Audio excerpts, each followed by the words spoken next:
yego reka twifashishe iyi system nk'umuntu uri kwihumuriza uburabyo bwiza, ashaka kugira ngo akuka kamugumemo. So good kabisa, so good. Yego niyo system tugiye kwifashisha nk'umuntu ubonye uburabyo bwiza. Good.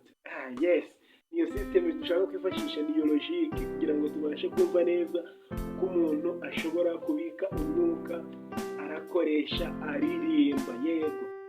Hello guys, tugiye kureba the nature of vocal sound, imiterere y'ijwi. Se umuntu ni utuhe tuntu yakora kugira ngo ijwi rye ribashe kujya ku murongo, ribashe gutekana. Nicyo kintu tugiye kurambura muri aya masaha. Nababwiye yuko hari ukuntu umuntu ahumeka, respiration. Se umuririmbyi ahumeka ate? Iyo ugiye kuririmba uhumeka ute?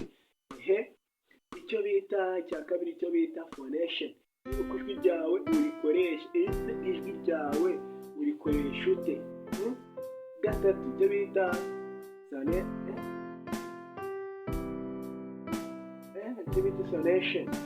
sonation. Uko noneho uba umurongo ryajwi ryawe. Yego, video iri hasi ushobora kujya kuyireba, ukayireba nawe ukiyumvira ukuntu bihagaze.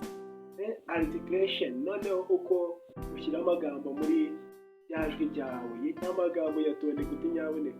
Guys, iki ni ikintu tugomba kwitondera cyane nk'abaririmbyi, tugatanga message zuzuye. Yego, respiration, uko ufata umwuka ugiye kuririmba. Cyambere, first of all, ugomba kumva uri easy, worohereye, udakomeye, ukorohamo. Yego, nyuma y'icyo ngicyo nyaboneka ujye wirinda kugira ngo ufate umwuka hagati mu ndirimbo uri kuririmba. Ukaririmba uri gufata umwuka.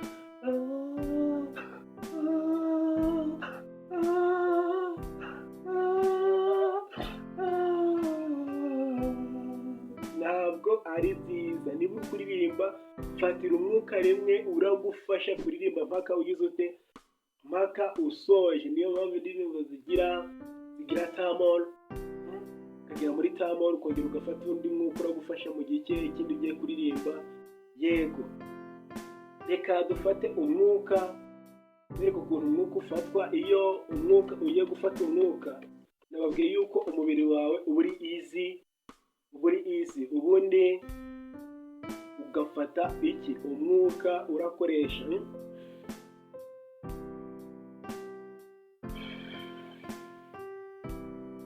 Iyo ufata umwuka, inda yawe irahaga.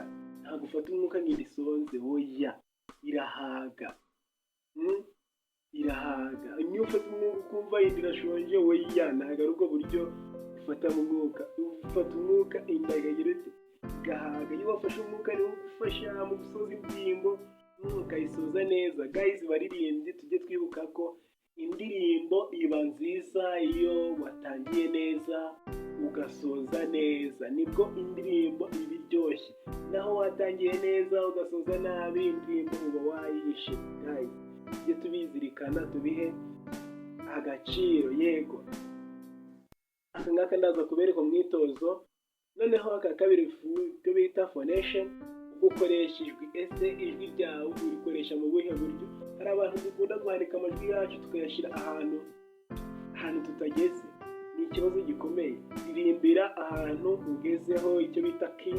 Hereze key wumva waririmbiraho bikagenda neza. Yego, ahangaha turaza kwifashisha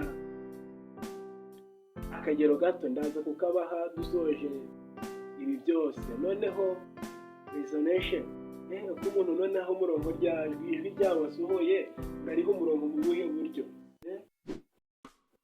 Uriho umurongo rwose kugira ngo ritabasha kugenda rihabanye cyane. Yego, noneho articulation, akantu gakomeye cyane, uko ushyira amagambo muri rya jwi ryawe, ukoreshamo amagambo kugira ngo bigende neza. Ese amagambo yawe aba afite message yuzuye? Ese amagambo yawe aba yumvikana? Yego, ni icyo ngicyo. Noneho reka twifashishe akitozo gato akitozo gato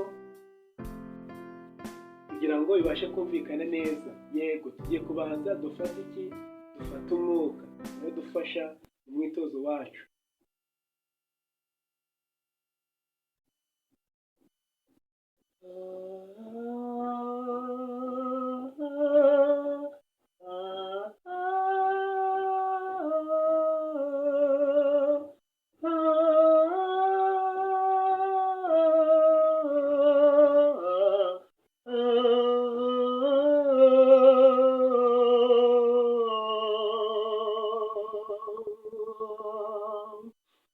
Yego, aho ngaho reka dushiremo amagambo kumve. Mwami Yesu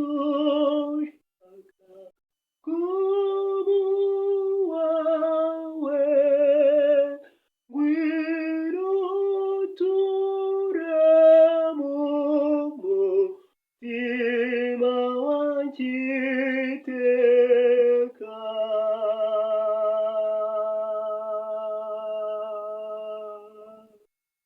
Yego, ni gutyo guys. Baririmbyi twifuza yuko muririmba mukaririmba neza nk'uko Pawulo yabivuze abivuga mu rwa kabiri rw'Abakorinto ati nzaririmbisha umwuka wanjye ndetse nzaririmba no mu bwenge. Ese ubwira mu bwenge yari ari kuvuga ni ubuhe? Hari ibintu twabonye, ijwi ryawe ugomba kurikoresha mu buryo bwiza ukarikoresha uhimbaza Imana, erega ukayikoresha neza, utarikoresha mu bintu bibi bikwangiza, ahubwo ukayikoresha unezeza Imana, unezeza iyakuremye. Guys, nahajye kugira ngo tubashe gukoresha impano Imana yaduhaye. Reka dushime Imana kuko yaduhaye impano nziza, impano yo kuririmba, kandi nawe ntukifeke kuko wabishobora kandi cyane. Icyo usabwa ni ukugumana nanjye ukora subscribe kuri iyi channel, utanga n'ibitekerezo byawe wumva hari utundi twakugezaho, ndetse ukora na share kuri bagenzi bacu bantu duhurije kuri iyi channel turi benshi. Ni kuri Hatsinda Ubumwe official. Rero guys, ibyacu ntakagaruka, nangaha dusoreje. Twongere duhure twigane rwose kugira ngo ibintu bigende neza. Ciao.